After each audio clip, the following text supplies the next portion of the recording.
President Trump is no stranger to controversy on social media. But if there's one social media post that can help you understand what's happening right now, it's probably this one.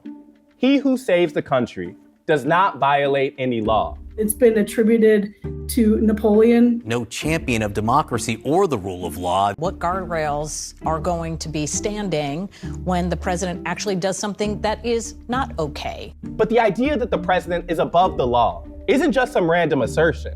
And if you've been paying attention to the news in the last month, mass firings, the Department of Government Efficiency, even this tweet, you can probably see a pattern. The deliberate expansion of presidential power. And at its heart, these 4 words. The unitary executive theory, an obscure legal theory that's key to understanding President Trump's second term and could soon find its way to the Supreme Court. So let's lay this out Schoolhouse Rock style. The United States Constitution establishes 3 branches of government: the legislative, or Congress, judicial, or the courts, and the executive, which is led by the president. And all 3 of these branches have their own powers, but they're also supposed to check one another.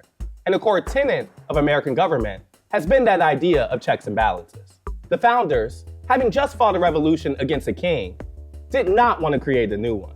So throughout American history, whenever a president got a little too king-like, Congress and the courts imposed some limits on their power, like curbing the ability to hire and fire civil servants, or creating agencies in the executive that were shielded from the president's control, like the SEC or the Federal Reserve. But the unitary executive theory says no, that the Constitution intended to make the president all-powerful over the executive branch, and that limiting that power is actually going against the Constitution. But only the courts can determine whether this theory is valid, and that's long been a goal of the conservative movement.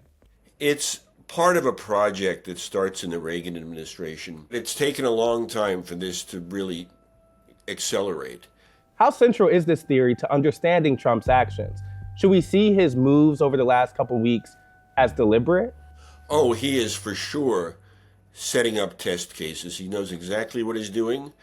One of these cases has already made it to the Supreme Court. It's involving an agency you've probably never heard of. It's called the Office of Special Counsel. It's not the kind of special counsel prosecutors we think of. It's a government agency that protects federal whistleblowers. And it's headed by someone who the president can fire, but only for good reason.